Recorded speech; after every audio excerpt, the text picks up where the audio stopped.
But I'm going to jump right in and start talking about scheduled reports and where you go inside of EAM to do that. Great. So I'm going to go inside of EAM. I've logged in and I have the author license. So I'm going to go to administration. I'm going to go to reports and I'm going to go to advanced report author. So that is where it is in my menu. So it might be a different place inside of your administration based on how your EAM is set up. All right, so I'm inside of Cognos. And then the next step is I want to go find the report that I actually want to send out on a scheduled basis. All right, so I'm going to go up here and I'm going to open my menu.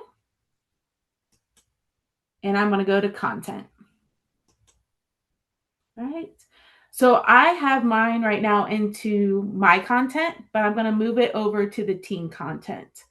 So after you set up your report and you get it and you say, hey, I want to send this report out on a daily basis, a weekly basis. We'll go over kind of the timeframes you can send out. I'm going to move it over to team content, and I'm actually going to make a folder called scheduled reports. So I'm going to click on my 3 dots right here, and I'm going to do copy or move to. I'm going to move it over my team content. And then I'm going to find my actual tenant.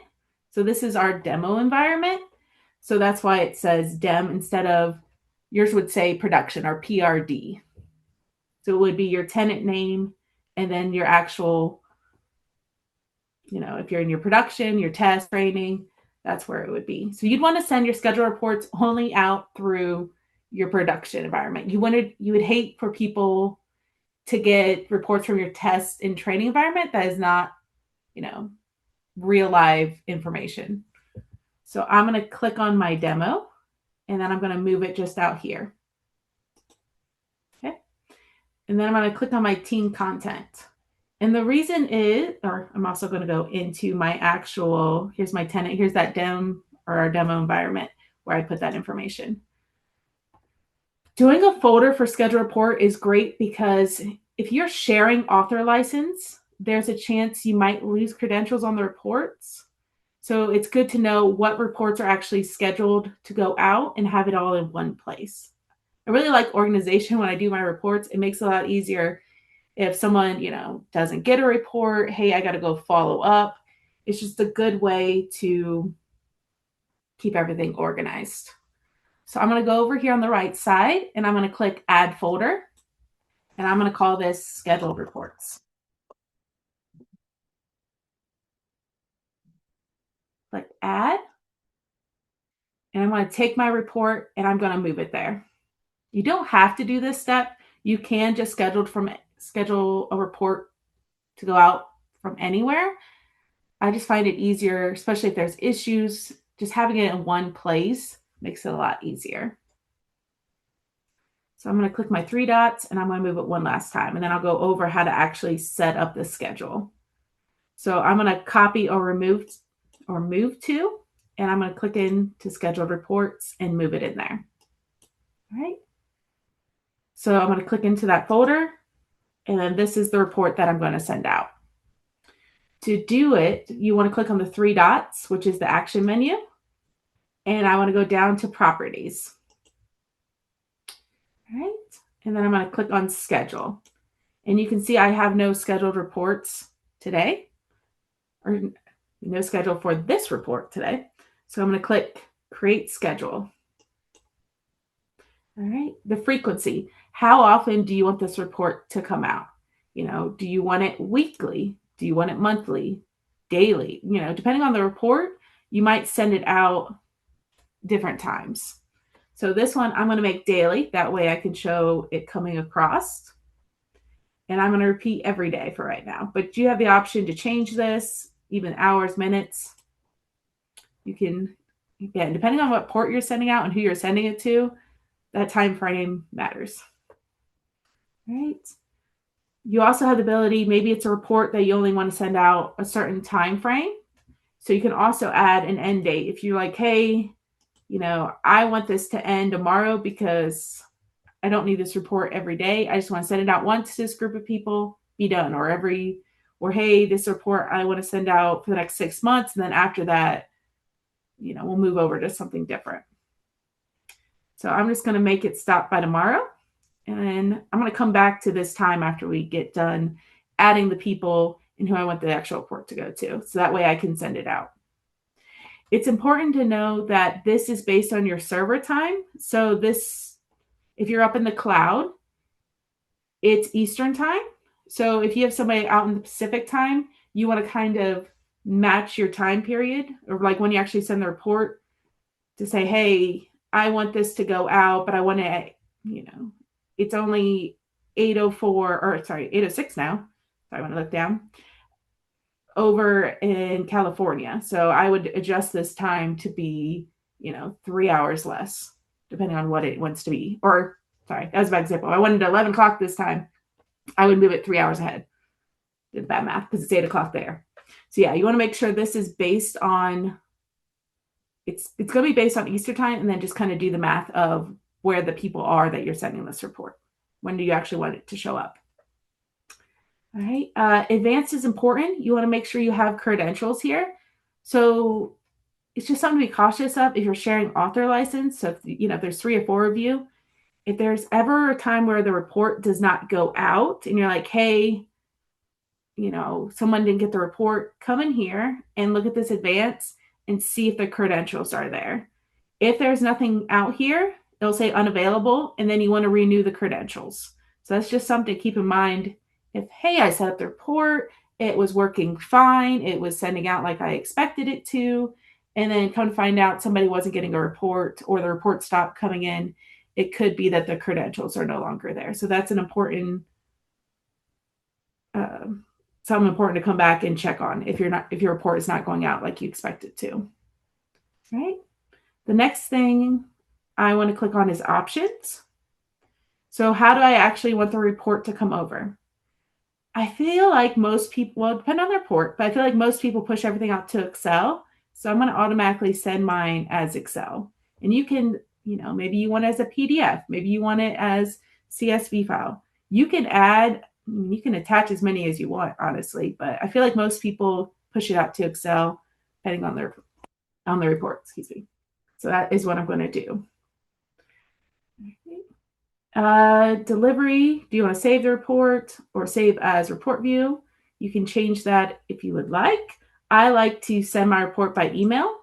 I like to automatically just attach it to the email. So that way, if you have somebody that's not using AM, they can still get these reports and it be attached to the email.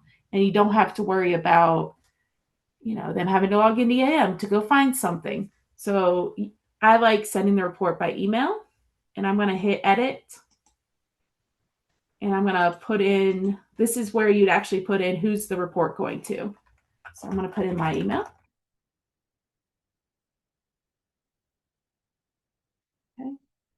And you can add as many people as you want, or if you have, maybe you have an internal distribution list, maybe you have sales at digitalthinker.com. You can add, as many people or as many emails as you would like. All right, so this is the email that they're actually going to get. So you can, this is the subject that comes over with the email. So if you want to change that and say, hey, I'm not going to put a new version. I'm just going to say PO report is available. And then your message, test message. But you might have something in there you want to pass on, like, hey, this report is for X, Y, and Z, or whatever information you want to put out there that you want to carry over into that email.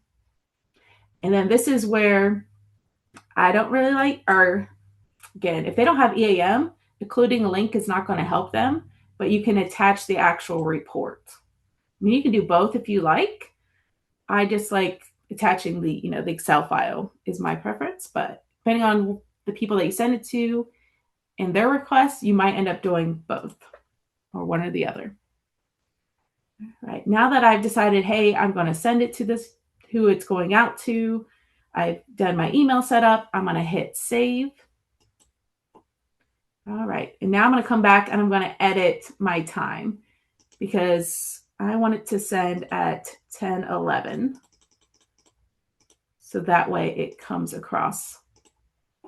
Right. Oop, did not save. There we go. You did. Okay, good.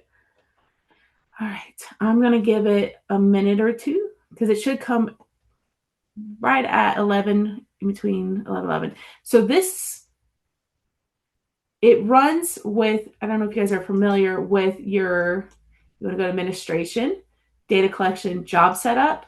You want to look at the mail and make sure that is going. So there is a mail. I just went right past it. And then you can see that it just ran at 11:10. I'm waiting for it to run at 11:11. So it's important to make sure this is also running and make sure everything comes across okay.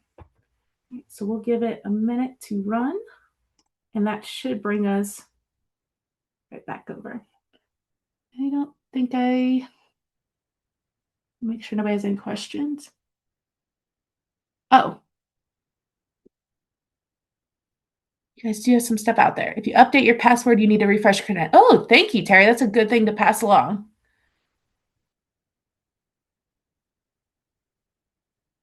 There it is. So I just got it over. So here's my test message, and you can see it has my updated subject. And when I click on it, so you can see it brought both the HTML and then also my Excel that I asked for. So you can see. So this is nice if you have somebody maybe in accounting or finance or somebody who doesn't use EAM, but they still need this information, or somebody in operations, somebody outside. It's always good. And then for people that, hey, I always run this report last day of the month, first day of the month. Sometimes it's nice to just automatically send it to them and then they don't have to worry about it.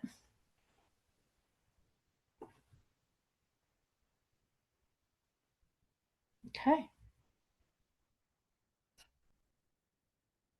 Right. Well, that is what I have for you guys today. Oh, I guess the other important thing is, if it's no longer an active report, you can either delete the schedule, because this enable means, hey, it's running.